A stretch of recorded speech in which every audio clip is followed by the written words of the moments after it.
Hi everyone, it is a rainy Thursday here in Kentucky, and we thought we would take this time to properly introduce you to Ethington Motor Sports. My name is Amanda Ethington, and this is my husband, Matt Ethington. He's the brains and I'm the beauty. And today we're going to give you a little backstory about who we are and introduce our 98 Camaro that we call the Widow. Yeah. So when I was little, I was around drag racing all the time. My dad had a 79 El Camino that he drag raced at Clay City, which used to be Mountain Park Dragway. Now it's Kentucky Dragway. I was always around cars. I was the only child. Helped him build motors, build cars basically. He did it as a side hobby because he had a normal 9-to-5 job. When I got older, me and him, he ended up helping me get my first car, which was a 79 Malibu. We basically built it, did things to it, did drag race it, drove it back and forth to school and high school. Had a lot of fun in that car. When I got married and had my first child, my oldest, I had to get rid of the car. We were tight for money, so I ended up getting rid of it. Shortly after that, I got a 95 Mustang GT. Had it for a little while. Ended up, some things happened in life. Had to get rid of it. Then, when I got with my beautiful wife here, Amanda, we ended up going out and picking up this Camaro. And we have been building it ever since. I've always been into drag racing. I love the sport. Love the people that are in the sport. It is a hobby for me. It is something to get my mind off of the everyday life that everybody deals with. My backstory is a little bit different, a little lengthier. I'm from a legacy drag racing team already.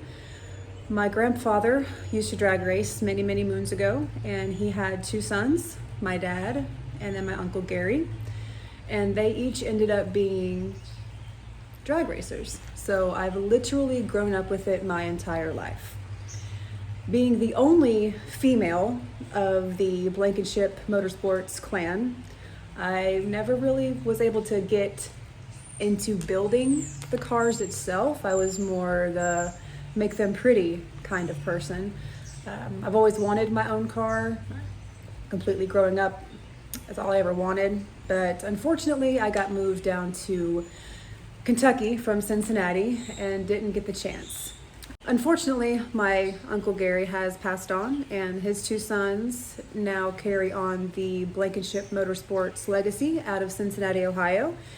We've always ran out of Edgewater as well as Thornhill in northern Kentucky.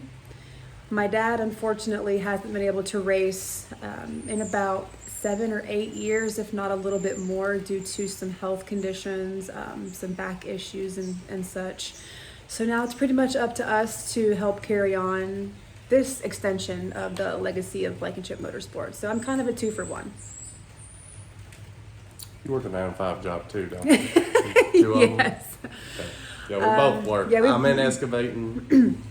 So, yeah, we're very busy. We're a blended family. We got married 2 years ago and been together almost 6 years. He's got 3 boys. I've got 2 girls.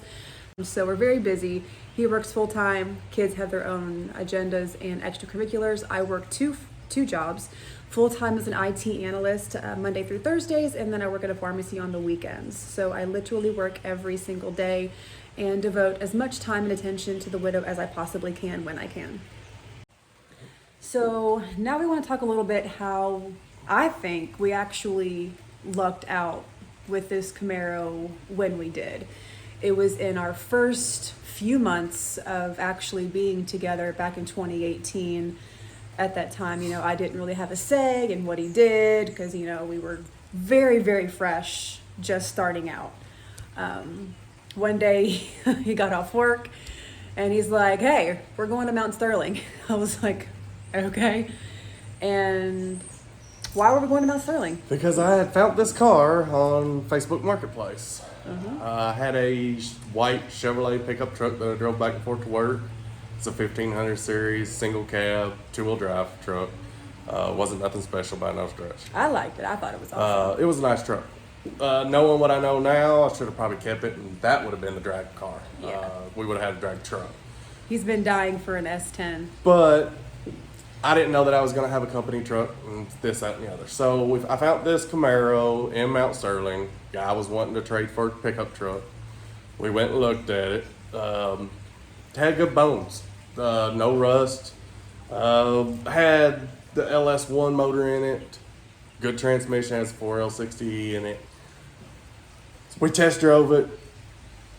Me and her talked, and we decided we were going to trade for it. So I traded my truck straight out with it. I'm interjecting. We really didn't talk about it at all. I kind of decided what we were going to do there. I mean, and that was his right. That was his truck, and it was an even trade. You know, there was no boot to go with it or anything. But I mean, he knew what it had in it, and I'll have to give him props because just by the way she looked, I would have not bought it. She was a train wreck. Yeah, she's a little rough. Headliner falling apart, and the interior was awful. Of course, the dash was cracked. Most of these always are because because of where the motor position is. But he saw a diamond in the rough, and I'm really glad that we traded because I sincerely love this car. This is the first car that I've actually had my heart, blood, sweat, and tears poured into. Well, he is the brains, and I am the beauty. I actually help.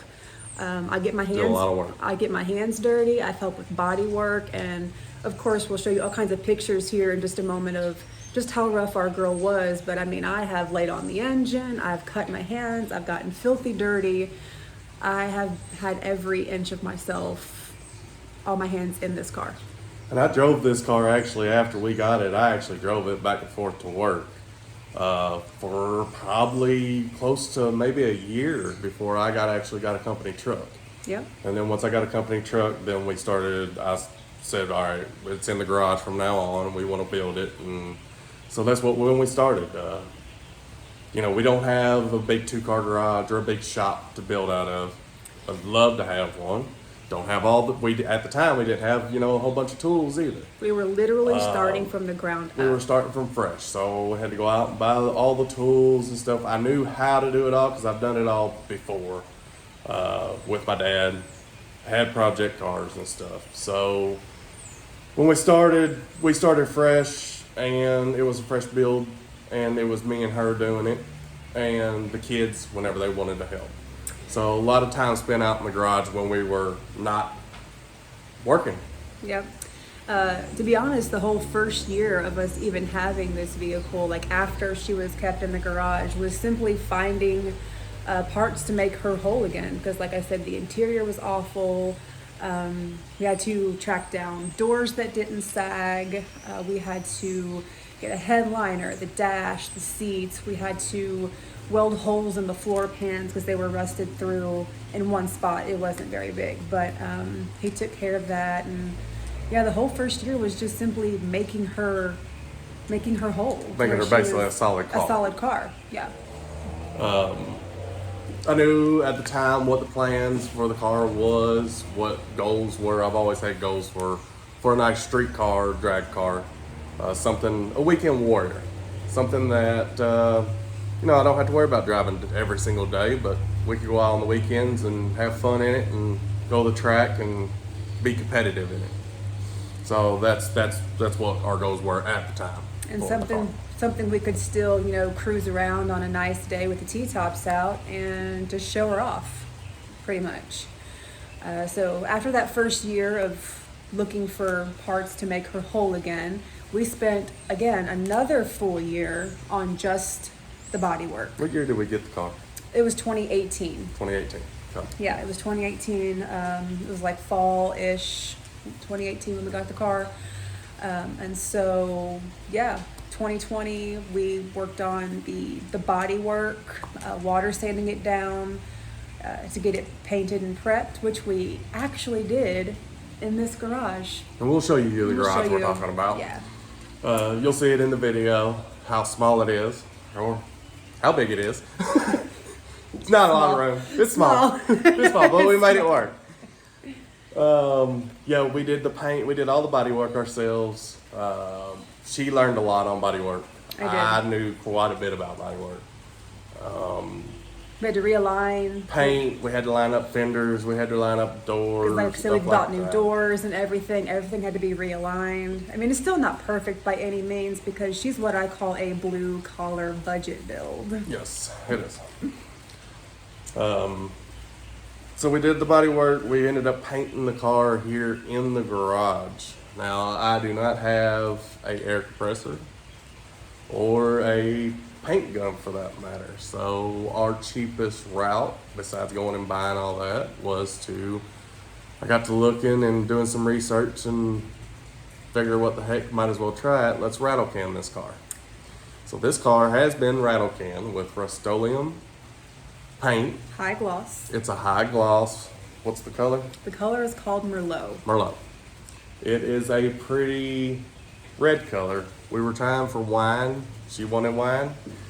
It ended up turning kind of a red, which is still pretty. Still beautiful. Love it. Then I did some research and they make a thing called 2K Clear. And it is a clear that comes in a rattle can that has a hardener in the bottom of it. You put a little piece in the bottom of the can. We still have the can, don't we? You hit it. You can grab it. It's over there. And you can grab the other can too on the right hand side. Anyways, you take and hit the bottom of the can and it opens the hardener in it. And it's good for 24 hours. Here is the paint that we had used, and it's literally Rust-Oleum super gloss protective enamel. It's called Merlot. Got it at Lowe's across the street from our house. And here is the 2K Clear. Not put in my face. And there's the button. And it's got a little thing in the bottom. You stick it in, you hit the button, you pull the button off, you shake the can up, it releases a hardener. And that's what we cleared the car with. Now, this is not a perfect paint job, but for what it is and the price that it is to do it. So I think we painted the whole car for like right around, what, $800? If that, because this was like $4 something a can. And The most expensive thing was was clear. the 2K Clear. Yeah. We had to do like 6 cans of this Yeah. to do the whole car. Yeah. And it's got like 2 coats of clear on it. Yeah, he really cleared it. He got in here one afternoon and put on a respirator because it has the hardener in it. And he cleared it. I can't tell you how many. I swear there's more than 2 coats because we water sanded the crap out of this car. Like he said, it's not perfect by any means, but we did take our time, and we'll show you again in other pictures of just how clear it comes out. And whenever we talk about our car to other people, they really don't believe that we rattle canned this car. Yeah. And we did. This is the color it was supposed to be, like a really nice, like deep wine color. A little bummed it didn't come out this dark, but she's still a beautiful car, and I love her nonetheless. A lot of water sanding went into this car when we did it. After the clear, spent many hours out here in the garage just water sanding. We would do one panel, we would do the fenders, we'd do the doors.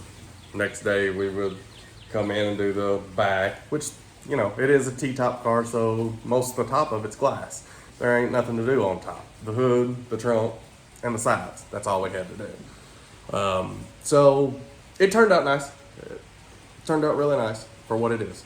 Really, really happy with it. Absolutely. And reverting back to her whole design, I actually designed the car myself. That's a knack I didn't know that I had. For a while, we're like, we have to find a name for this car. What is her name going to be? And I'm like, you know what? It'll just come to us when we least expect it. And the original car had basically like this black coming off the cowl. And I was outside one day, the garage door was open, she was actually backed in. I turned around and looked, and I'm like, those look like spider things. And I'm like, ooh, a black widow. I was like, that's her name, the Widow. And it has stuck ever since. We did keep the original black that's on the cowl. We just went over it and shot it again with some black so it'd be a little bit more crisp and clean. But yeah, that's how she got her name. She's completely black interior on the inside with wine on the outside, and I custom made some decals in Cricut Design Space and added it to the car also for her logo. I'm very, very proud of the way she turned out. There's still a few more design things I want to do to the interior, but other than that, it's perfect. All right, so within that first year of doing all the body work and everything, we did other things to her as well to get her ready for our tuner. We did get all the interior put in, all the body work's done, all the paint was done, put custom gauges in the car, hooked up everything, made sure it was road ready, that way we could drive it. And the car was drivable. Yeah, she was. We also swapped out the LS1 intake for an LS6. We got that from our secret F-body supplier of parts in Terre Haute, Indiana. Still waiting to get his approval to mention his name because he is a well-kept secret that I don't know if I actually really want to share. We also got new exhaust for the car, put brand new exhaust there because the exhaust on it was junk when we got it. Yep, and got a 3-core radiator from Champion put on there. Yep, did that. That actually came after the tune. It had the stock radiator in it until after we got it tuned and stuff. We were having problems keeping the car cool. It still got changed. It got changed. So we ended up, we were having issues with the car when we first got it. At wide open throttle, it would not shift.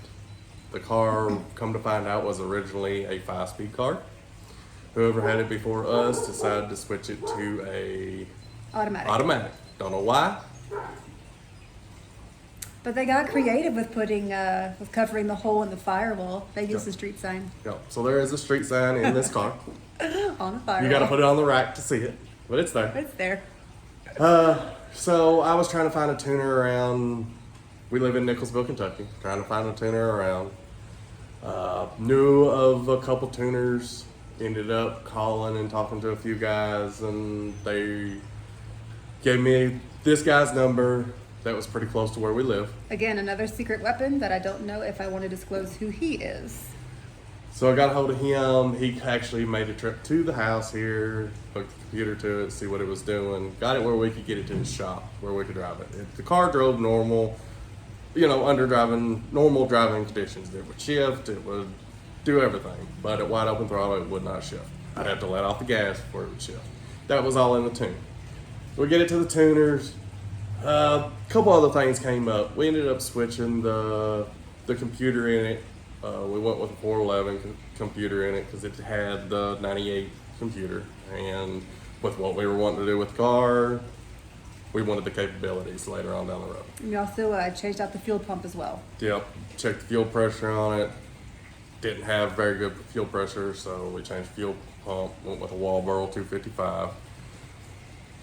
It already had the hatch in the back, like everybody. I know a bunch of haters out there are gonna say, why you cut your trunk up for? But it was already there, so we used it. It was easy.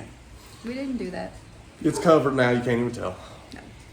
But it's still accessible. So, ended up getting it tuned. Everything turned out great on it. I was scared shitless, if I might say, because growing up, we didn't have to have anything tuned, really. They never took the cars to tuners. We did everything old school, foot brake racing in my dad's garage, a lot of big block 454s, and stuff like that. And so seeing a car actually on a dyno was a new thing for me. And we didn't know if she was going to hold or blow. So I was literally like hiding behind the door the entire time, just waiting for this masterpiece of our last 2 years, like blowing up in our face. Yeah, so I wasn't really worried about it. We just tear it down and rebuild it. Ain't no big deal. So we ended up changing spark plug wires, did all the normal stuff. Yeah.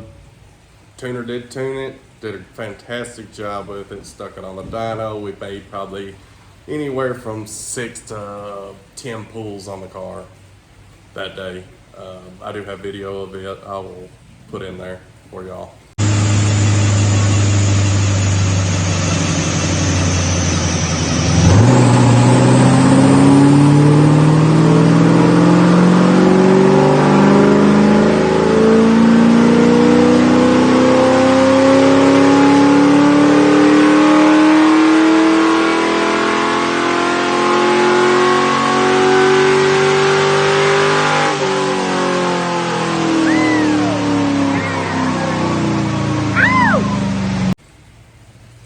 Got it home, threw the drag radials on it, took it to the track. That was our first year actually back to the track with the car. Ran it. The car ran a 1386. First run down the track. He's the maintenance guy. Yeah, it ran a 1386 the first time down the track. We ended up getting it down. I think the lowest it ran that year was like a 1360 something in the quarter. Yeah. Didn't have really no luck winning anything. We were just getting used to the car. The car was getting used to us. The first year was pretty much just all about learning her and how she Yep. handled things, how she feels, and just getting a good understanding of what makes her work and what makes her doesn't. A lot of cruising on Saturday nights around town. A little bit of street racing going on. Some shenanigans. We don't talk about Fight Club. So I was at the track one day by myself. She had to work. It was on a Saturday. Actually, I was not at work. That was whenever my stepdad was sick. Okay, she was taking care of her stepdad. At the track, it does have the Tim bolt, the notorious Tim bolt. Enough said. Pretty much, if you know, you know. On a set of drag radials. And come out of the burnout box, and when she grabbed, she stripped the Positrack gears, the spider gears in the rear end. Got Stripped out. Got caught in a dry spot And- with the line lock. Yeah. It chewed up every gear that I had in there, the spider gears in the Positrack unit. And it really took a lot of convincing on my part to make him baby at home at that point, because Scooter here thought, oh, she's got one more pass in her. We do not have a trailer. I have a truck. I could pull a trailer, but we just don't have the funds to buy a trailer. Still don't have a trailer at this point.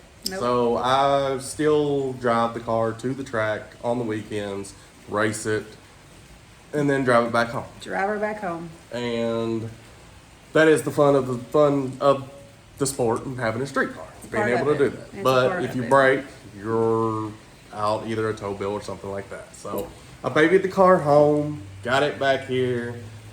The car was down for a year after that. Yep. We didn't have the funds to get a 9-inch at the time. Didn't have the funds to rebuild that rear end at the time. We had to wait a year. So fast forward to a year, we get our tax refund back in, and thankfully our tuner comes to our rescue again. He had this beautiful new shop built at his house, and he agreed to let us use it. And of course, he helped my husband put in the new rear end, completely rebuilt it. He did it in a day or two? Yeah, and it wasn't a new rear end. We rebuilt the 10 bolt. Yeah, we rebuilt the 10 bolt, excuse me. But we also did other little bit of maintenance since she was already on the rack. Right. So, So had a little oil pan leak. We took care of that while I was on the rack. We rebuilt the 10 bolt. I went through quick performance, got a set of gears, went with a 411 gear underneath it. It had stock gears before, so I wanted to go with 411 gear underneath it. New Positrack unit. Got it done. Hit up PTC. Got a torque converter. It's got a 3500 stall in it. It's supposed to be a 33, but when they built it, it stalled out about 34, 3500. So we ended up slapping that in, dropped the transmission out, put it in there. got it tuned again. We went ahead and put it back on the dyno for the gear change, got everything fixed, set up for the 411s and everything. The transmission has been gone through before. It does have a little shift kit in it, and it has Corvette servos. It's a 4L60. Stuck it back on the dyno, and we decided right then and there that we were going to go ahead and we were kind of being conservative with the tune before. This time we were going to go ahead and just put it all what she had and get every little bit of horsepower out of it we could.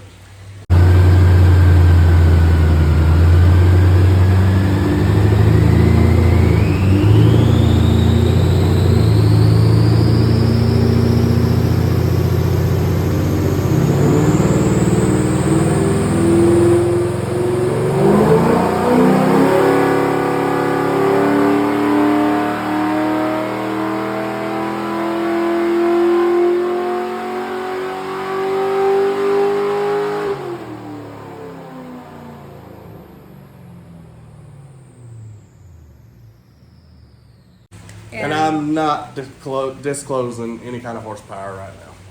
Not at this point. We No. can't give you everything all at once. We No. gotta keep you wanting to come back a I'll little. keep that a secret. And so, after being back in the shop again, we're ready to start season 2 of being out on the drag strip. And so, of course, since they upped the tune, we have another new fastest and best personal time. Yeah, new PB after the torque converter and everything. Took it to Kentucky Dragway and it ran a 12:36 first time down the track. So we went from 1360 something to Ooh. 12:36. No, sorry, the 12:36 was actually towards the end of the season because it was a little bit cooler that day.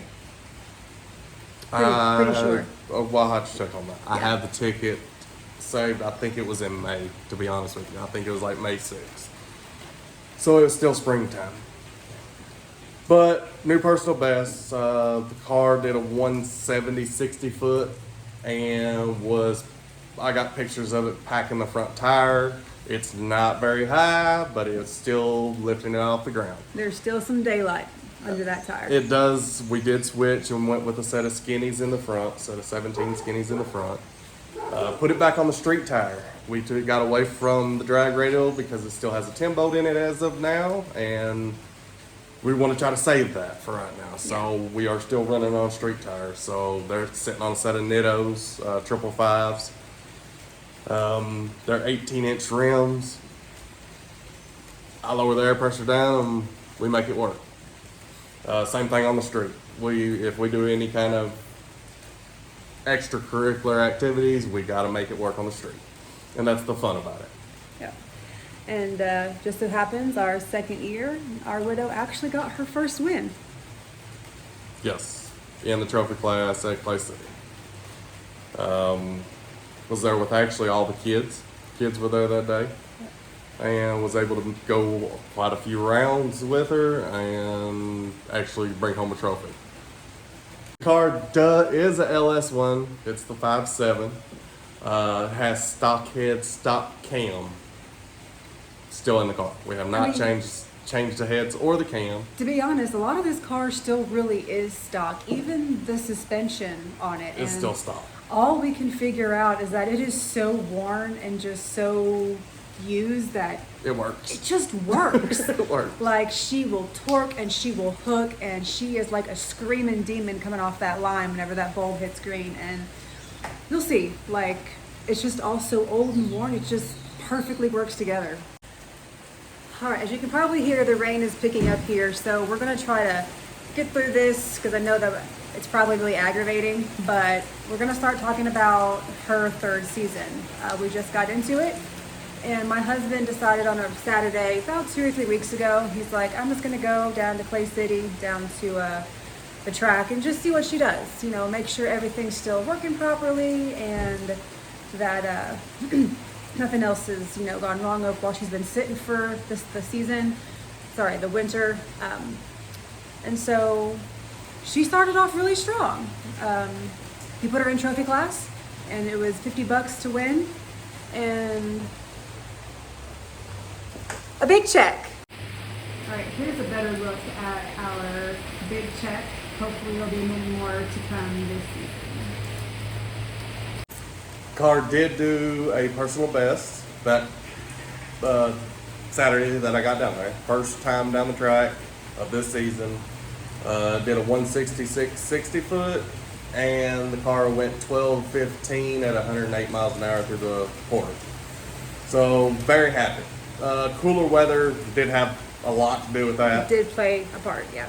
Right now, as she sits in the hot of the summer at 80, 90 degrees, the car runs 1260s, 1270s, Yeah. 1240s. Just depends on how hot it is. All right, so she started off strong this season, and unfortunately, we haven't got to do as many upgrades so far this year as we wanted it to. We do have a couple of projects lined up, as I've mentioned earlier. The Widow is a blue collar budget build, so we do what we can when we can. I know that this year we do plan on getting some subframe connectors. Like I said, she torques really hard, and so we don't want the actual frame and the body to get warped. So that's one of the first things that's on our list. And of course, another pricier item that you probably all are already shouting at the device that you're watching on is the rear end. We are definitely going to be putting a 4.9-inch under her, hopefully this year. And hopefully his boss will help play a little bit of a factor in that. Bonuses, baby, bonuses. Bonuses, baby. Because he's the talent at his job. He's the talent. Gotta take care of your talent. But yeah, there's many other upgrades and modifications that we plan on doing to her this year, and we hope that you will enjoy us, and we hope you will join us on this crazy ride. If you've made it to the end of this video, we greatly appreciate it. As you can see, we're amateurs. We've never really done this before, and back when he had his Mustang, you know, YouTube and doing this kind of content creation wasn't a big thing. And so I really want to be as supportive to him as I possibly can be. I know that this is a huge part of who he is as a person.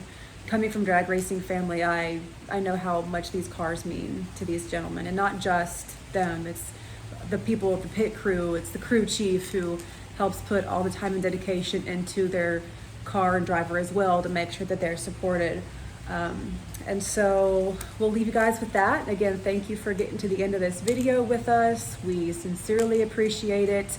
And I guess in the words of the amazing Rodney Fincham, like and share, baby, like and share.